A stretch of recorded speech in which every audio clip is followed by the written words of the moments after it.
Violence cost the UK economy £124 billion in 2012. That's enough money to hold the Olympic Games 11 times.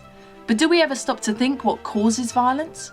Violence is robbing us all, and the country is already on a budget.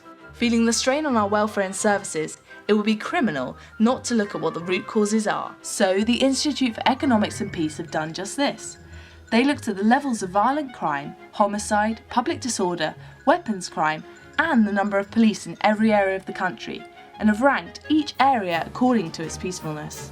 Then they compared the data to a bunch of other factors to identify the drivers of peace and the causes of violence. For the first time, we have a UK Peace Index.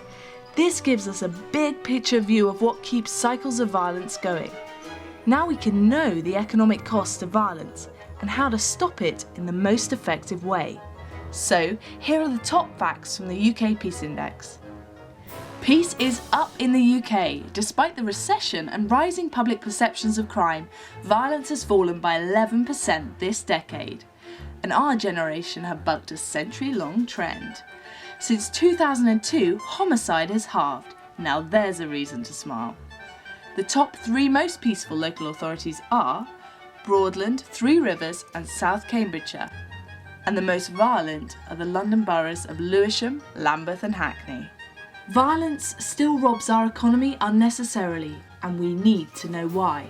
£124 billion accounts for 7.7% of GDP, which is £4,700 per household. I know what I'd spend that on. That's £30 billion more than our education expenditure, and 20 times what is spent on international development. Now, we often presume that the main indicator of violence is income, but the UKPI found that that is not the case. The data shows that it's actually a lack of access to 4 fundamental needs: employment opportunities, housing, healthcare and income.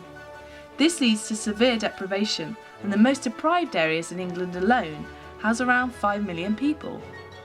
The UK Peace Index also shows that violence creates self-feeding cycles, meaning that deprivation affects violence, so violence affects deprivation, so deprivation affects violence, and so on. So the most effective way to stop the economic impact of violence is to stop these cycles. The data shows that where infrastructure, healthcare, education, housing and employment opportunities are provided, violence goes down. This means less direct costs to the public, and people are out of prison contributing to the economy. Of course, we won't all become goody two-shoes, but if the whole of the UK became as peaceful as South East England, we'd save £25.5 billion. And if we all became as peaceful as Broadland in Norfolk, we would almost halve the current expense, saving £56 billion. The price we pay for violence doesn't need to be this high. Visit visionofhumanity.org for more information.